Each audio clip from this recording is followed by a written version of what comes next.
Bharatiya Janata party Banaskantha દ્વારા પ્રદેશ Bhajap CA cell convener ઉર્વેશભાઈ શાહના અધ્યક્ષસ્થાને બનાસકાંઠા કમલમ કાર્યાલય ખાતે જિલ્લાના પ્રબુદ્ધ નાગરિકો સાથે સંવાદ યોજાયો હતો।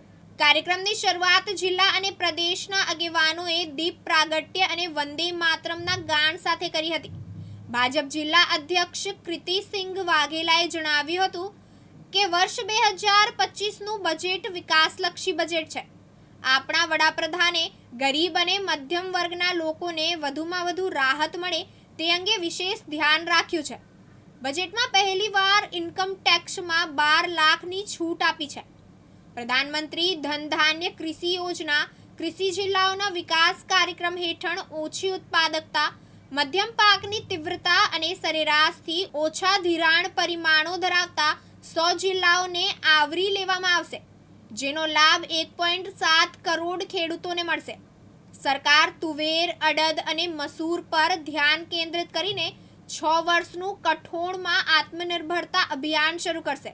નાફેડ અને એનસીસીએફ આગામી 4 વર્ષ દરમિયાન ખેડૂતો પાસેથી આ કઠોળની ખરીદી કરશે। કપાસની ખેતીની ઉત્પાદકતા અને ટકાઉપણામાં નોંધપાત્ર સુધારણાઓને સરળ બનાવવા અને મુખ્ય કપાસની જાતોને પ્રોત્સાહન આપવા માટે 5 વર્ષના મિશનની જાહેરાત કરવામાં આવી છે।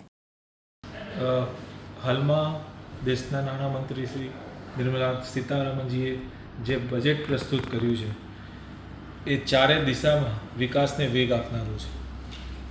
આ બજેટની અંદર આપ સૌ જાણો છો એ રીતે ઇન્કમ ટેક્સની અંદર 12 લાખ સુધીની છૂટ આપવામાં આવી છે। તમે ખાલી વિચાર કરો, ભારત જેવો વિકાસશીલ દેશ કે જેની અંદર ઘરની અંદર 2 જણ કમાતા હોય તો 24 લાખ રૂપિયા સુધી એમને ટેક્સ ભરવાનો આવતો નથી। ઇતિહાસની અંદર આઝાદી પછી આટલી મોટી છૂટ કોઈ દિવસ મળી નથી જે આ વખતે મળી છે। આનાથી મધ્યમ વર્ગ, દરેક વર્ગને ખૂબ જ ફાયદો થયો છે। એની સાથેને સાથે ખેડૂતો, એમએસએમઈ, દરેક સેક્ટરને, સ્ટાર્ટઅપ, દરેક સેક્ટરને આવરી લેવાનો પ્રયત્ન કર્યો છે।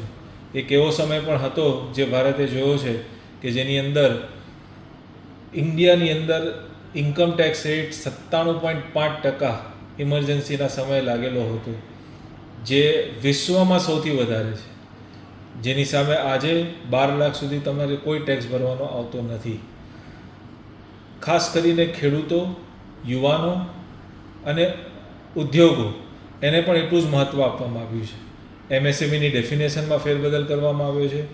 જેવી રીતે કિસાન ક્રેડિટ કાર્ડ છે જેની લિમિટ પહેલાં 3 લાખની હતી અને 5 લાખ કરવામાં આવી છે, તેવી જ રીતે એમએસએમઈની અંદર પણ ખાસ કરીને મહિલાઓ માટે કાર્ડ ઇસ્યુ કરવામાં આવશે અને એમને પણ ક્રેડિટ મળશે।